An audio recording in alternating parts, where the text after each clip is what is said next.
The rain had been falling on the palace of Veldenmark for 3 days straight, but nobody inside the great hall was watching the weather. They were watching a girl.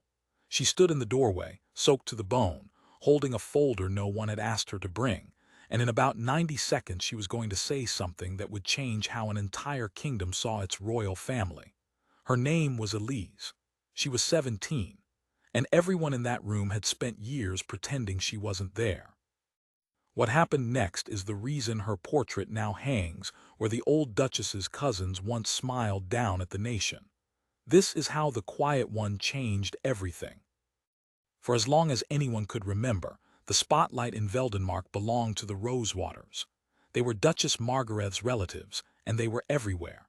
On the palace balcony during festivals, in the front row at every ribbon cutting, smiling in the newspapers, waving from carriages, their names printed in bold beneath photographs of charity galas they attended but rarely organized.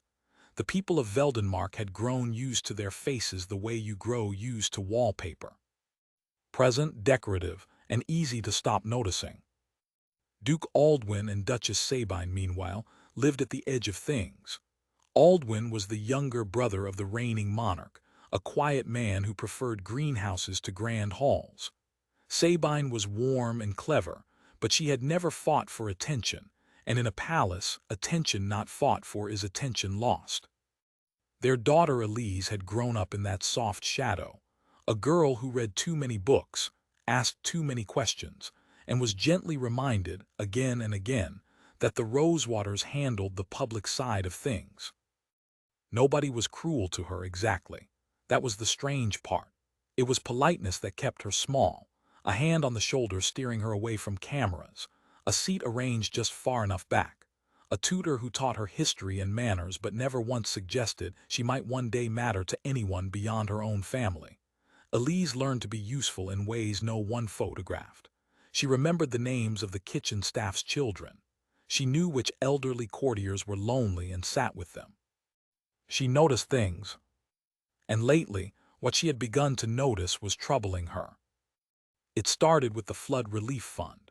3 villages in the eastern valleys had been hit hard by spring waters, and the palace had announced a generous donation, with the Rosewaters photographed handing over an enormous ceremonial check.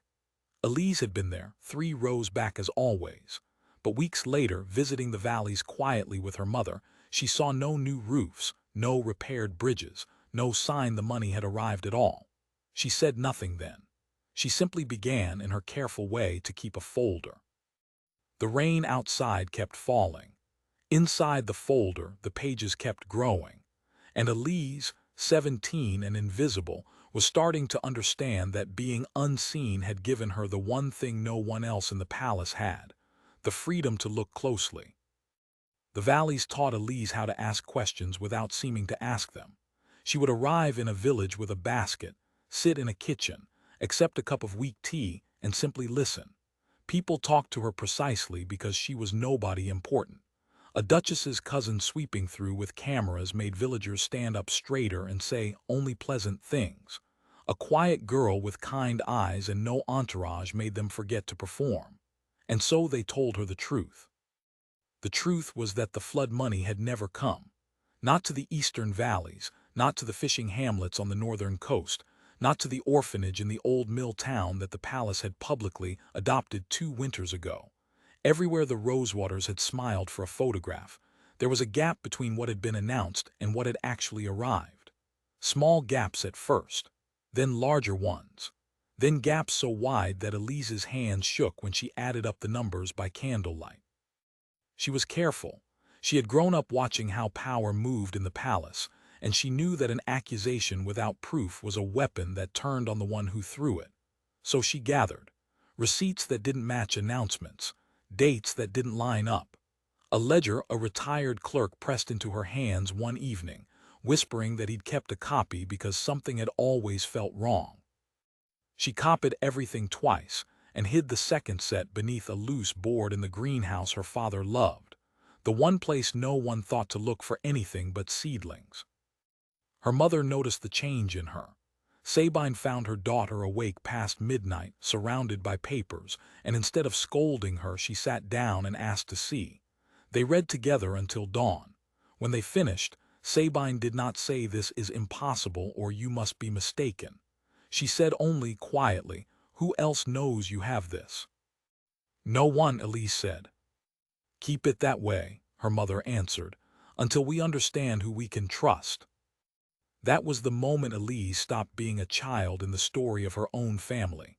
Her mother had not dismissed her.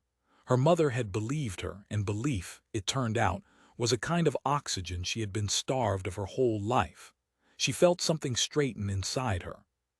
But belief alone couldn't fix anything. The Rosewaters were beloved, powerful, and woven into the Duchess's own family.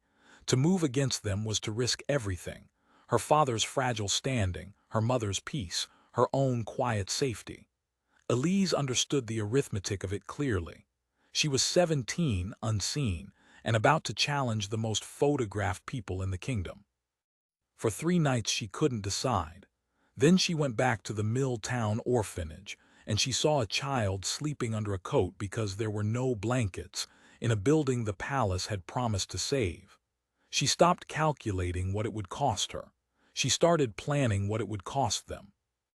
Elise did not go to her uncle the monarch. That was her first clever decision. A king surrounded by advisors, half of them allies of the Rosewaters, would have questions rooted and softened and eventually buried beneath a mountain of courtly caution.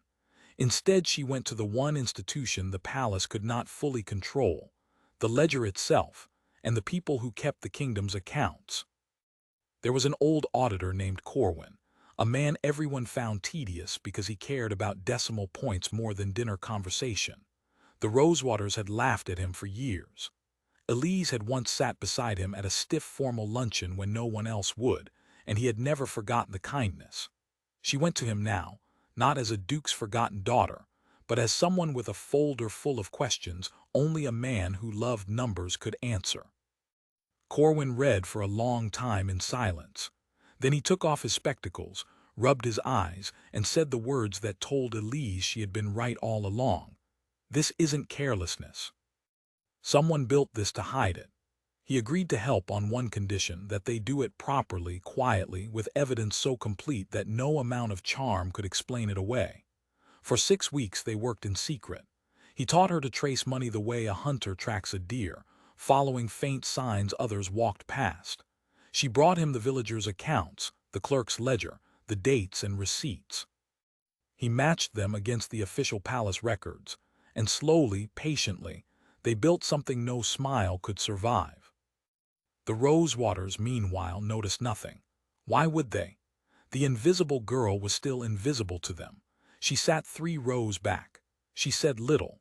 She was, as far as they were concerned, decoration that occasionally read books. That blindness was the last gift her long invisibility gave her, and she used every hour of it. But secrets have weight, and weight is felt even when it isn't seen. One of the Rosewater cousins, a sharp woman named Ilse, began to sense something. A door closing when she approached. Corwin's office lamp burning late. She couldn't name it, but she started watching Elise the way a cat watches a shadow it doesn't trust. And Elise, who had spent 17 years learning to read the room, knew she was running out of time. She and Corwin agreed on a date. The kingdom's Founders' Day gathering, 3 weeks away, when the full court, the press, and the monarch himself would assemble in the great hall. It was the one occasion too public to silence. If she was going to say what she'd found, it had to be there, in front of everyone, where the truth couldn't be quietly folded away and forgotten. The night before, Elise stood in the greenhouse with her father. Aldwin, who had spent his life avoiding exactly this kind of storm, looked at his daughter for a long moment. Then he said something that undid her. "I stayed small to stay safe," he told her. "I taught you to do the same. I was wrong." He put his hand over hers. "Whatever happens tomorrow, you will not stand in that hall alone." For the first time, the quiet family was quiet no longer. They were simply gathering their breath. Founders' Day dawned bright, the 3 days of rain finally broken, sunlight pouring through the tall windows of the great hall. The Rosewaters arrived resplendent, waving, posing, utterly certain of their place. The monarch took his seat. The press filled the gallery, and Elise, in a plain gray dress with a folder under her arm, walked in from the rain-washed courtyard soaked from a sudden last downpour, and stopped in the doorway where this story began. She did not shout. That was never her way. She walked to the center of the hall, and in the puzzled hush that followed a nobody stepping forward, she began to speak. She spoke about 3 villages waiting for roofs, about an orphanage where a child slept under a coat, about checks photographed and money vanished. And when the first murmur of how dare she rose from the rosewater side, she opened the folder and let Corwin, stepping from the crowd, lay the ledgers on the long table for the king himself to see. The charm came, of course. Ilse laughed lightly and called it a child's confusion. A cousin suggested the poor girl was overwrought. For a heartbeat, the old gravity of the room tried to reassert itself, the invisible pull that had kept Elise 3 rows back her whole life. But this time she had numbers, and numbers do not blush or backtrack. Corwin spoke, dry and precise, and every decimal point the court had once mocked now fell like a hammer. The dates matched. The gaps were real. The pattern was undeniable. The monarch did not decide that day out of love for his niece. He decided because the evidence left him nowhere else to stand. An inquiry was ordered. The Rosewater's accounts were frozen. Within a month, the smiling faces that had filled the nation's newspapers for a generation were gone from the balcony, gone from the front rows, their names now printed beneath very different headlines. But the true change was quieter and deeper than any scandal. The people of Veldenmark had watched a girl they'd never heard of stand alone in a great hall and speak for villages that had no voice, and something shifted in how they saw their royal family. The spotlight, they decided, should belong to those who actually looked after them. Slowly, then all at once, it turned toward Elise. She never asked for it. That was why it came. She kept visiting the valleys, only now the money arrived and the roofs were rebuilt, and the orphanage got its blankets and much more. Her portrait was hung in the great hall, not where the Rosewaters had smiled, but in a new place chosen just for her, a girl in a gray dress with a folder under her arm. The old Duchess wept, ashamed of the relatives she had let stand so long in the light. Aldwin returned to his greenhouse a prouder man, and Elise, no longer invisible, learned the strangest lesson of all, that the years of being unseen had not been wasted. They had been training. They had taught her to notice what no one photographed, to listen where no one performed, and to understand that the truest kind of royalty is not the one that waves from balconies, but the one that shows up in the rain, carrying a folder no one asked it to bring.